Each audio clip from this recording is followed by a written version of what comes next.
Hello Internet, and welcome back to my reviews of the X-Men movies leading up to Deadpool and Wolverine. Before we get started, I just want to tell you guys that with Deadpool and Wolverine just around the corner, I'm going to be pushing my reviews of Dark Phoenix and the New Mutants to August, and they will be uploaded after Sonic and Shonic's review of Deadpool and Wolverine. But anyway, fresh off of the success of Logan, we have yet another R-rated entry in the X-Men film series, Deadpool 2. That's right, Bubs! Deadpool is back in action! Excuse me, but I'm the only one who calls people Bub, not you. Well, shimmy my chongas! Don't ever say that again. Are you quite finished over there? Sorry, Wolf Boy! So anyway, released on May 18th, 2018, Deadpool 2 is a direct sequel to the 2016 smash hit Deadpool. In this movie, Deadpool forms a team known as X-Force to protect a young mutant from time-traveling cyborg Cable, played by Josh Brolin. Just a few weeks prior, Josh Brolin took the world by storm with his portrayal of Thanos in Avengers Infinity War. And to be honest, Josh Brolin is the last person I expected to play Cable in Deadpool 2. I was half expecting Mel Gibson, Dolph Lundgren, or even Keira Knightley. She's got range. But Josh Brolin was a pleasant surprise. We also have Russell Collins, or Firefist, played by Julian Dennison. Russell is a mutant with pyrokinesis, just like Pyro in X2 and X-Men The Last Stand, but more emotionally unstable due to him being physically abused and bullied by the orphanage he was raised in. Returning from 2016's Deadpool are Ryan Reynolds as Deadpool, Marina Baccarin as Vanessa, Leslie Uggams as Blind Owl, Stefan Kapusik as Colossus, Brianna Hildebrand as Negasonic Teenage Warhead, TJ Miller as Weasel, and Karan Soni as Dopinder the taxi driver. We also have Zazie Beetz as Domino, a mutant with the ability to manipulate luck, but Deadpool brushes her powers off as not cinematic. Zazie Beetz also plays Arthur Fleck's neighbor in Joker and Joker Folie à Deux, and voices Amber Bennett in Invincible. Deadpool 2 is directed by David Leitch, who also directed Atomic Blonde, Hobbs and Shaw, Bullet Train, and most recently, The Fall Guy. Plus, he also co-directed the first John Wick alongside Chad Stahelski, but he was uncredited for his part in John Wick. However, with the silly opening credits of this movie, David Leitch is finally given credit for being one of the people who killed the dog in John Wick. I reviewed all 4 John Wick movies on this channel, so if you have not seen them, please check them out for yourself. Same with the John Wick movies themselves. It's Keanu Reeves' most iconic film role since Neo in The Matrix, and Shadow the Hedgehog in Sonic the Hedgehog 3. There's an extended cut of Deadpool 2 called the Super Duper Cut that came with the Blu-ray release of the film. However, from what I've heard, it didn't add much to the film, and it was just about as necessary and worth my time as the extended cuts of X-Men Days of Future Past, and the fucking 2016 Ghostbusters reboot that doesn't exist. And there's also a PG-13 cut of Deadpool 2 called Once Upon a Deadpool, which is a blatant parody of The Princess Bride, where Deadpool tells the story of the film to an adult Fred Savage. Dear God, how many versions of Deadpool 2 are there? There's a PG-13 cut and an extended edition. That's more versions of a movie than Blade Runner. Wolvie, there are 7 different versions of Blade Runner. Let's see.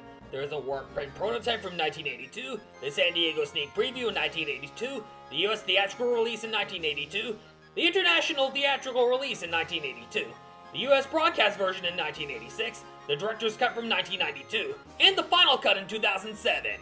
What the actual shit? Yep, when you're a fourth wall breaking wise ass for Marvel Comics, you tend to know a lot of things about the state of Hollywood. But yes, Once Upon a Deadpool is not one of my proudest Deadpool moments, I will admit, because Deadpool plus PG-13 equals an absolute shit show, because Deadpool was meant to be an R-rated character. Will you shut your Terrence and Phillip mouth just this once? Aye, Zowie! This video will contain spoilers to Deadpool 2, so if you have not seen Deadpool 2 yet, please do so before watching the rest of this video. But if you have seen Deadpool 2, enjoy the video. This was yet another movie I previously reviewed as Sonic and Shonik on my old channel, and it came out right when I graduated from college. And I saw this movie with my girlfriend, Jean-Diddy76, and a few friends of mine when she came to see me in person. That's very nice! I'm happy to hear that Deadpool 2 is a perfect date night movie. It is. Same with Wonder Woman, Solo: A Star Wars Story, Shazam, Toy Story 4, Frozen 2, Onward, My Hero Academia, Heroes Rising, Coco, and the Five Nights at Freddy's movie. Well, Onward and My Hero Academia, we saw with Sonic Dragon Girl 23 when Jean and I came to see her in person back in March of 2020. That's very nice. But shouldn't we get started? I hate to say it, but Logan here is right. We really should get started soon. Sorry about that, but anyway, let's begin. This is Deadpool 2. Deadpool 2 starts off with Deadpool smoking a cigarette without any regard to the harm they do to his lungs. Haven't I told you some bitches already that smoking has no harmful effect on mutants like us, let alone drinking? I told ya, you're not welcome here. You're not welcome anywhere. Now get the fuck out of my bar! Just give me one more drink and then I'll leave. Well, it's a good thing David decided to push his Dark Phoenix and New Mutants reviews to August. That'll give me more time to plan out what kind of alcoholic drinks he should have when reviewing both movies. Actually, I think I'll just stick with getting drunk during my Dark Phoenix review.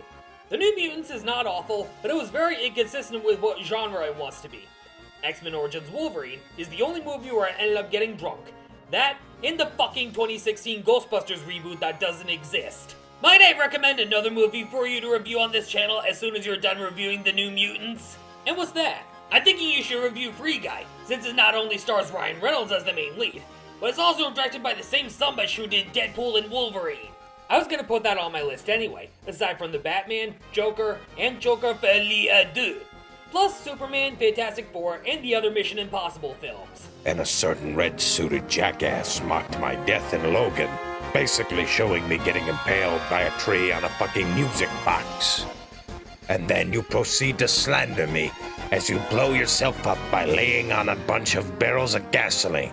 I already said the line in the review of Logan, so I don't need to say it again. Good, because I don't want to hear it. I've been fighting organized crime for the past 2 years in several different parts of the world. And there are some foreign languages that I can speak, and some that I can't speak. I can't speak Cantonese, but I did take 8th grade Spanish. Donde está la biblioteca?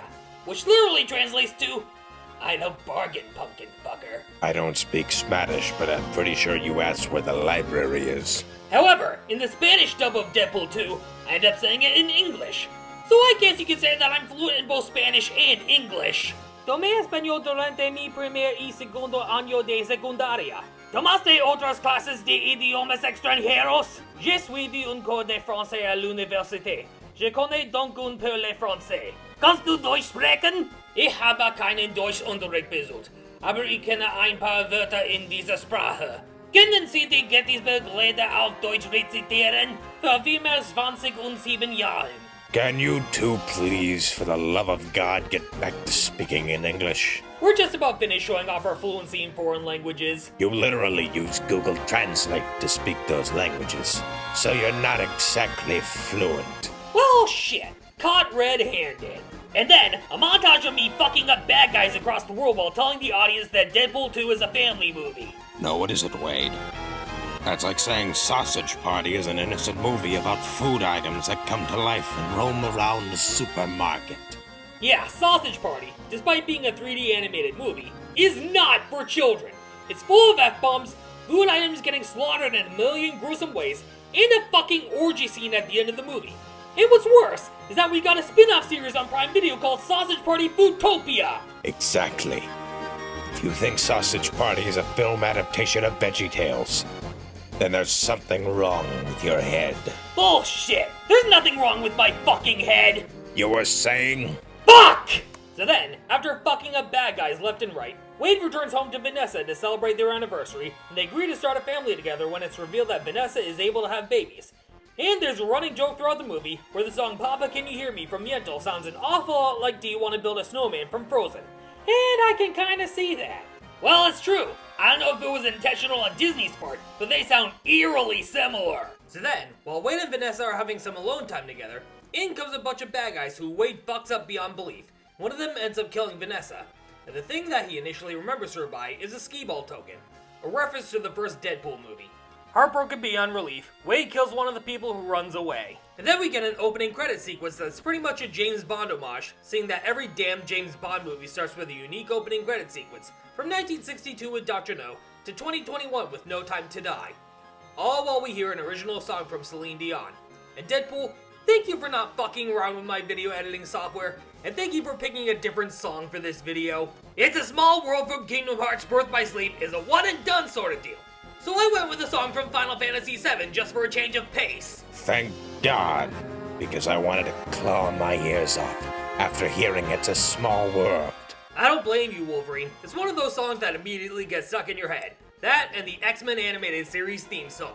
If that song doesn't appear in Deadpool and Wolverine, Then I'll give Kevin Feige 6 reasons to change his mind. No, my fine P.T. Barnum, 8. Make that 9. How about 10? If I had Caliburn from Sonic and the Black Knight, then it would be 11. We get it! And Sonic, where's your bathrobe? Sorry about that, Sonic! Thanks for the cameos, guys, but we really need to get back to business here. Zowie, David. So then, Wade is at the bar wallowing in his own self-pity, where he and Weasel pretend that David Bowie is still alive, after the death of George Michael. If you recall, he sang Careless Whisper that played at the end of the first Deadpool movie. George Michael passed away in December of 2016, which is 10 months after the first Deadpool movie arrived in theaters. And David Bowie passed away in January 2016. I guess Wade and Weasel wanted to pretend that David Bowie was still alive and deny his death. Sometimes I pretend that Jimmy Buffett is still alive, sipping margaritas and eating a cheeseburger in paradise. And I pretend that Toby Keith is still playing his classic country songs.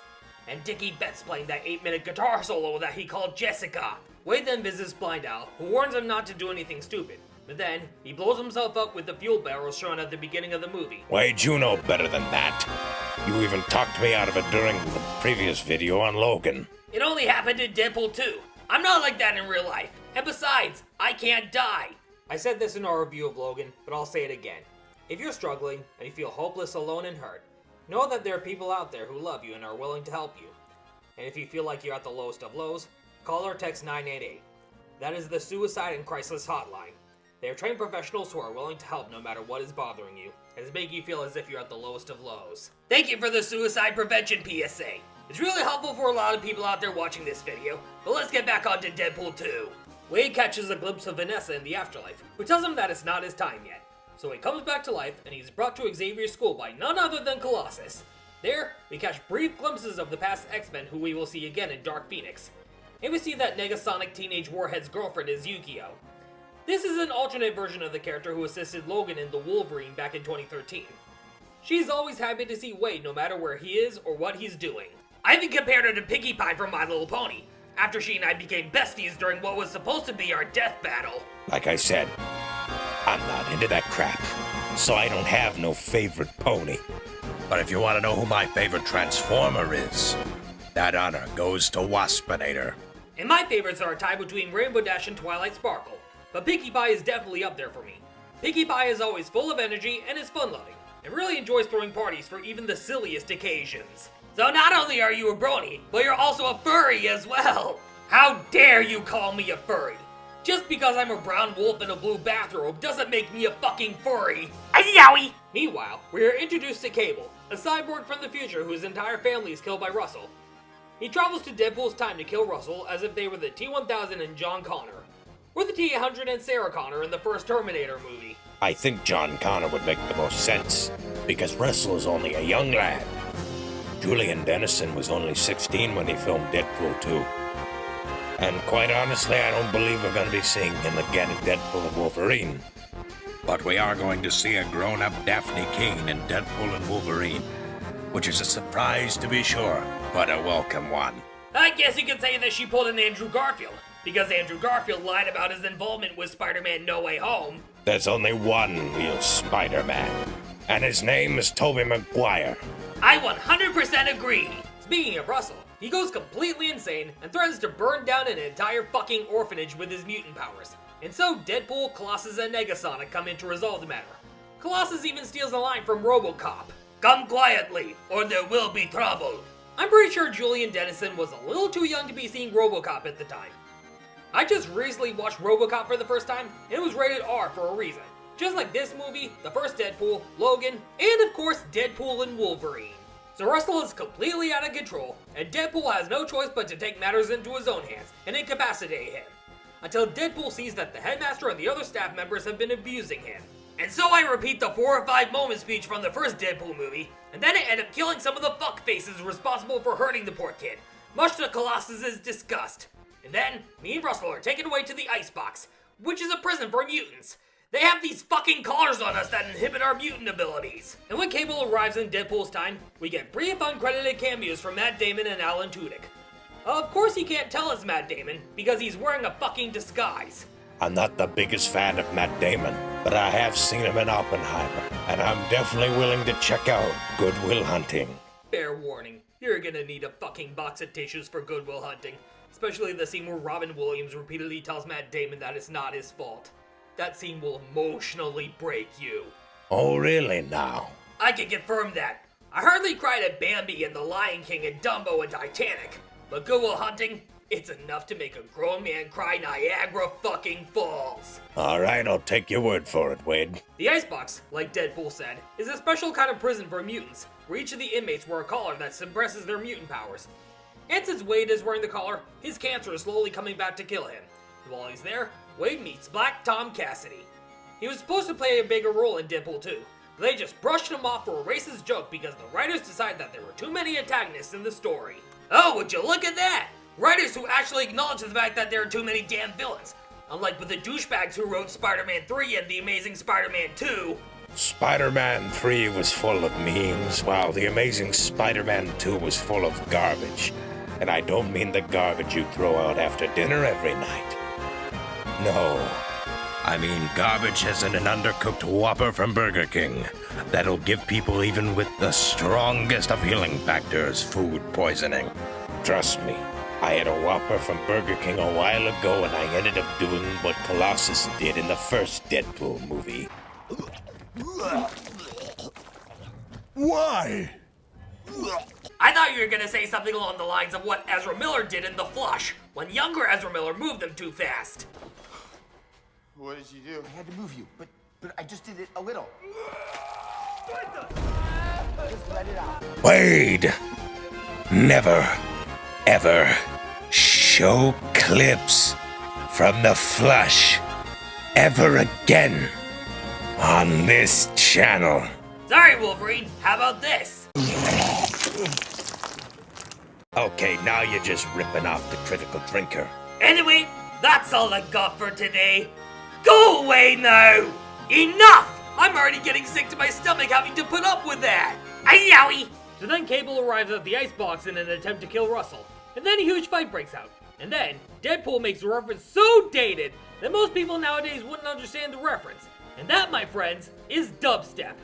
Yes, I know dubstep was a thing back in the 2010s. But nobody I know in 2024 listens to it. Dubstep in 2024 is about as rare as the sirloins I order at Texas Roadhouse. As much as I enjoy Texas Roadhouse, I prefer TGI Fridays. Oh yeah, because you mentioned TGI Fridays a couple times in the first Deadpool film. They got great food and great drinks. Want to know what restaurant I recommend for you? What? Hooters, of course. I hear they've got a huge, massive beer selection. That's not what I thought you were going to say. I thought you were going to describe the people who worked there. Oh yes, the waitresses. The ones that I shouldn't go into detail about as it would cause this channel to be demonetized. I was just about to say. Don't try anything funny, Wade. You heard nothing, I swear! Well, I'll be damned. Deadpool just whistled. If Andrew Garfield can do it beneath his Spider-Man mask in The Amazing Spider-Man 2, then I sure as hell can do it beneath my Deadpool mask. I'm trying to get Shadow to whistle just so he can impress Sonic. Fuck off, Silver! I'm not ready for that yet! Anyway, while Wade is fighting off Cable, his collar breaks and he gets his powers back. Cable then takes Wade's skee-ball token to remember him by. And Russell overhears that Wade doesn't care about him, but he took it personally. So then, Wade and Cable get out of the prison, where Wade almost drowns in a frozen lake. There, he has another vision of Vanessa, in which she convinces him to help Russell. It is then that I form X-Force, consisting of Bedlam, played by Terry Crews, whose mutant power is disrupting electrical fields. Zeitgeist, played by Bill Skarsgård, best known for playing Pennywise in It and It Chapter 2, and is set to play Eric Draven in the Crow reboot. Okay, before we continue, I have this to say. Why the fuck would you reboot a timeless classic called The Crow? It's one of my personal favorite action films from the 90s. I saw a trailer for the reboot, and it looks bad. Are you gonna review the Crow reboot on this channel, David? I wasn't originally going to, but now that you mention it, I might give it a shot. But anyway, Zeitgeist's mutant power is acid vomit. I know, gross. Then again, there are some mutants out there with strange powers. I can confirm that. There are definitely mutants out there with extremely absurd powers. And I don't even want to begin to describe them. There's Shatterstar, played by Louis Tan. He's an alien from another world, that's all you really need to know. Then we have Domino, played by Zazie Beetz. She's got the least cinematic superpower ever, which she defines as luck. And then, some random human named Peter, played by Rob Delaney. Rob Delaney would then return to the role of Peter in Deadpool and Wolverine. And lastly, we have Vanisher, a mutant who turns invisible like Violet from The Incredibles. Vanisher is played by Brad Pitt. The first rule of X-Force is, you do not talk about X-Force. The second rule of X-Force is, you do not talk about X-Force. I've not seen Fight Club, but I know the reference. Whether or not you've seen Fight Club, you would immediately get the reference. But together, me and this elite team of badass heroes become known as X-Force. Is it just me, or are you doing the Wakanda's Forever salute by crossing your arms? Deadpool 2 came out 3 months after Black Panther, so I was not aware that I was referencing Black Panther by doing the Wakanda Forever salute. Well, if the Black Panther got you doing that when describing the X-Force, you'd be sued more than the Invisible Woman from the Fantastic Four. Did you just make a pun out of Sue Storm? Yes, bub. Yes, I did. Actually, it's Sue Richards now. Also, which Black Panther are you referring to? T'Challa or Shuri? I don't know, either one? Clearly you haven't seen Black Panther Wakanda Forever. Yes, I know T'Challa dies off screen because of Chadwick Boseman's real-life death and Shuri becomes the next Black Panther. I was just saying that the people of Wakanda would file a lawsuit against her ass if they caught you doing the arms cross thing in front of them. Now shut the hell up and let's continue. X-Force's first mission is to free Russell from a prison convoy and protect him from Cable. And Cable knows just where to find him because he is Weasel captured, and he tells him everything. And so, they skydive out of the plane they're on, all while Thunderstruck by AC/DC plays in the background. That song literally appears in a lot of movies like Deadpool 2, The Fall Guy, The Longest Yard, and even the Super Mario Bros. Movie. Why the Super Mario Brothers movie whose licensed music is beyond me.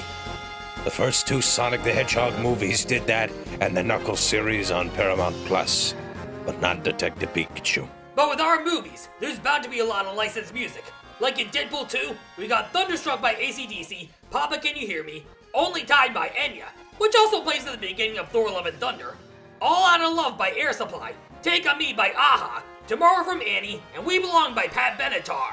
Good God, that's more licensed music than your average Guardians of the Galaxy movie. We should continue before David whistles a random licensed song. As tempted as I am to whistle a licensed song, I'm not going to. Good. Let's get back to reviewing this damn movie. So then, most of the X-Force die gruesome deaths upon landing. I don't even want to describe them, but only Domino and Deadpool survive, and they make their way over to the convoy to save Russell and apprehend Cable.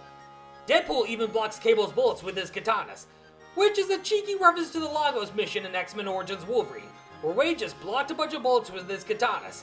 And there's a couple times where Deadpool jokes about Josh Brolin's past roles, as not only Thanos, but also Brand from the Goonies. I just refer to Cable as One-Eyed Willie during the fight on the truck. And it turns out that Russell made a new friend in the icebox, and it's none other than The Juggernaut, bitch! Did that audio come straight from X-Men The Last Stand? well, yes it did. Good fucking Christmas, Wade. Blame David for that one. He did it first. Well, you're not wrong there, but yes. The Juggernaut, bitch! Makes a return in Deadpool 2, but this time, he's all CGI and it's not Vinnie Jones wearing a stupid outfit. And agrees to help Russell kill the abusive headmaster at the orphanage. He destroys the convoy, right after Cable kills Black Tom, much to Deadpool's chagrin. And then, as Russell and The Juggernaut, bitch! get away, The Juggernaut, bitch! rips Deadpool in half and Domino has to carry him back to Blind Al's place. And so in the next scene, I have baby legs and no pants on, so people can see my— What the fuck, Deadpool? I wasn't gonna say the full sentence, Wolf Boy.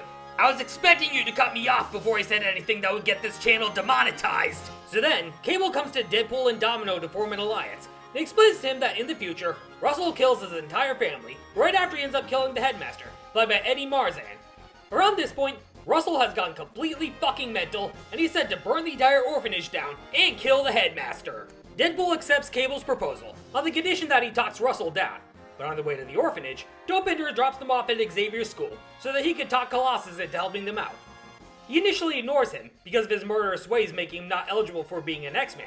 But in the final showdown, he, Negasonic, and Yukio assist the heroes. So then, Deadpool, Cable, and Domino come in to try to stop Russell and The Juggernaut, bitch! from fucking the whole place up. All while we get a chorus of opera singers saying, "Holy fuck, holy shit," and all that. Don't forget this movie is rated R, folks. Unless you're watching Once Upon a Deadpool, in which I have to question your choices. That's like watching a PG-13 cut of The Suicide Squad or Joker. The Suicide Squad and Joker would never have worked as PG-13 movies. And neither would Deadpool 2, or the first Deadpool, or Logan, or even Deadpool and Wolverine. Some movies were just meant to be rated R, especially this movie, and Deadpool and Wolverine, and Joker, and the Suicide Squad. I can understand some PG-13 movies having a one-fuck rule, but some movies only work if they're rated R and take full advantage of that rating.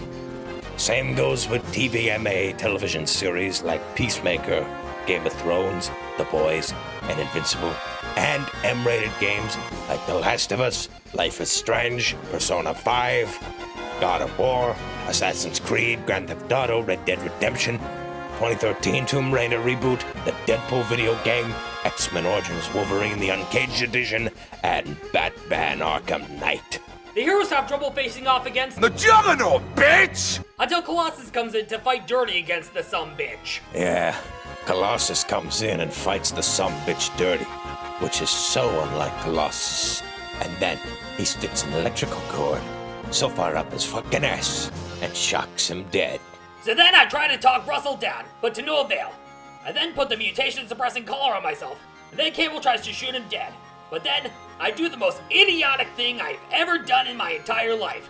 Jump in front of the bullet and take the shot. And in that scene, you take too damn long to die. As I die, Cable's future is saved, and it stops Russell from going down a murderous path. And then, I'm reunited with Vanessa briefly.